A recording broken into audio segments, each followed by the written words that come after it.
pues yo era socia del club hípico y además iba a andar acá a caballo. Entonces ahí supe conocer al coronel.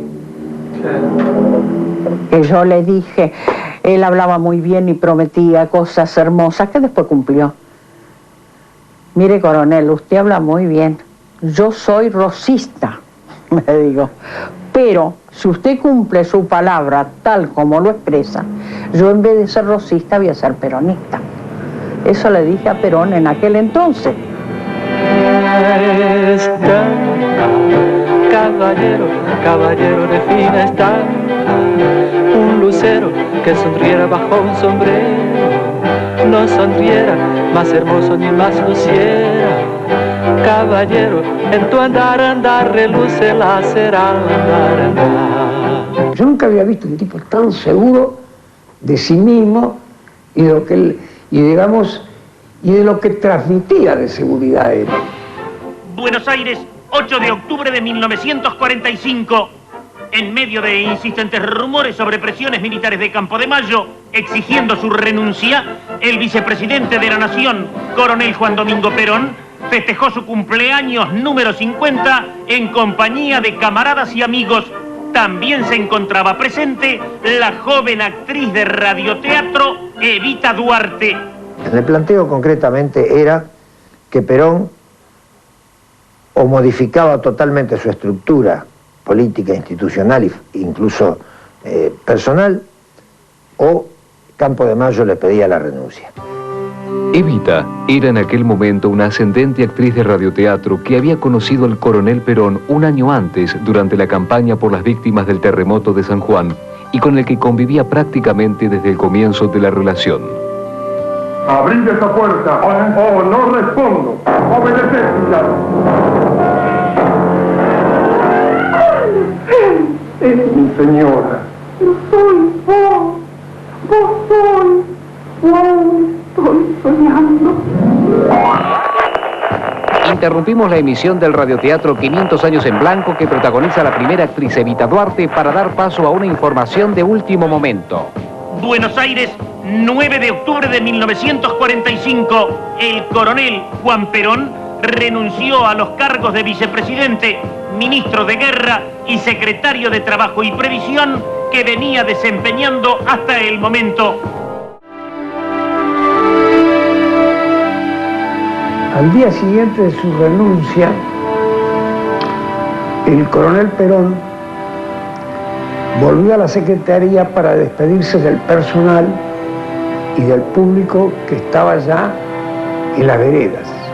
Perón ya había firmado los decretos del aguinaldo, de las vacaciones, de los días por enfermedad. Eso fue, en parte, aparte de la mística de Perón, en parte lo que llevó a la gente a defender esos derechos. Con Perón tenían días por enfermedad, con Perón estaban las vacaciones que nunca habían tenido los trabajadores, con Perón cobraron el aguinaldo por primera vez.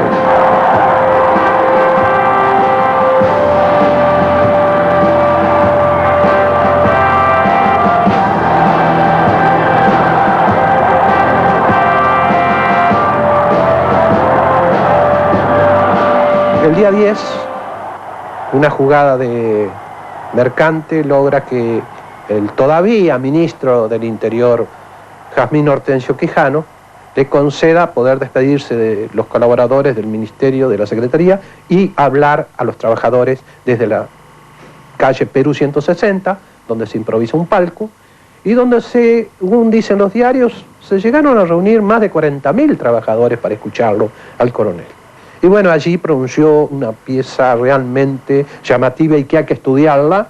Hay que estudiarla porque ahí él se adelanta en lo que dice a los que después vienen a decir que él se había declarado ya rendido, perdido y que no quería saber más nada. Cuando él en esa frase de ese discurso dice, venceremos en un año o venceremos en 10, pero venceremos porque la historia marcha hacia donde nosotros vamos. Es la historia la que nos acompaña.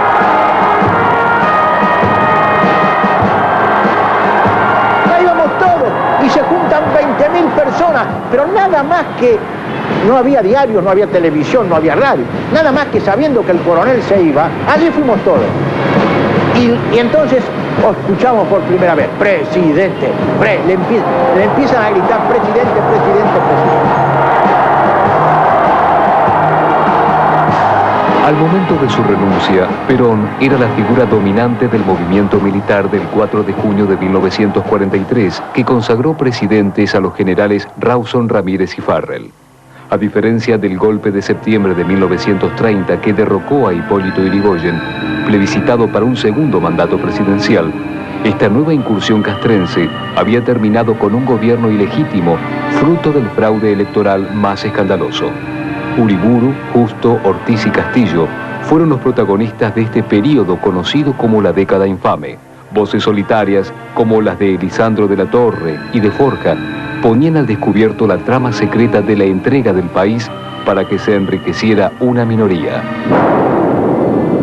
En un país donde estaba el Partido Conservador, con dirigentes conservadores que no le permitían votar, que no lo dejaban entrar a los cuartos oscuros, no lo dejaban entrar al lugar de votación, y en algunos lugares cuando lo dejaban entrar, por ejemplo, le voy a contar un caso, entra a votar, el presidente, que era del Partido Conservador, agarra un sobre, primero acepta la libreta de enrolamiento, después agarra un sobre, agarra la boleta del Partido Conservador, la pone en el sobre, cierra el sobre, se lo da al votante y le dice, sírvase, póngalo en la urna, como una tortura moral todavía. Ese era el ambiente que se vivía. Bueno, antes de llegar Perón, que existían muy pocos sindicatos, no alcanzaba 200.000 más o menos afiliados, y ya en poco tiempo lo llevó a 1,5 millones ya. Importe de lo recaudado hasta la fecha en la colecta pro San Juan. Del discurso del coronel Perón reproducimos las siguientes palabras. Y hoy, a poco más de 8 semanas del luctuoso suceso, os confieso, señor presidente, que esta suma, que pasa de los 33 millones de pesos, puede muy bien motivar el orgullo de todos los argentinos, porque en la elevada cifra está contenida la honda emoción de humildes y pudientes, de viejos y jóvenes, de mujeres y niños, que por igual han sentido en carne propia la enorme desgracia de nuestros hermanos de San Juan. El viejo Departamento Nacional de Trabajo se convirtió a fines de 1943 en Secretaría. Desde allí, Perón desplegó una actividad incesante, estableciendo y haciendo cumplir una vasta legislación laboral en beneficio de las clases trabajadoras.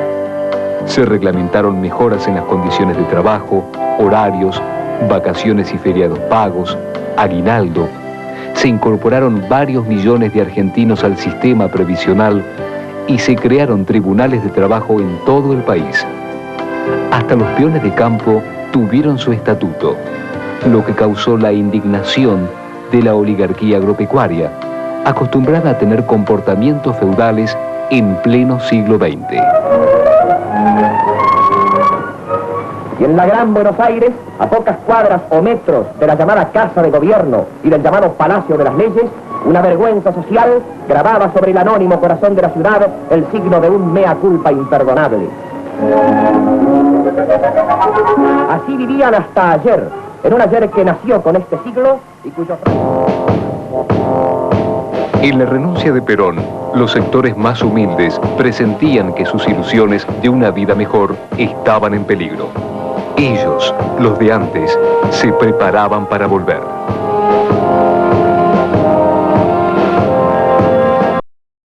Esperamos te haya gustado nuestro video. No olvides suscribirte, comentar o seguirnos por nuestras otras redes sociales. Muchas gracias y hasta el próximo video.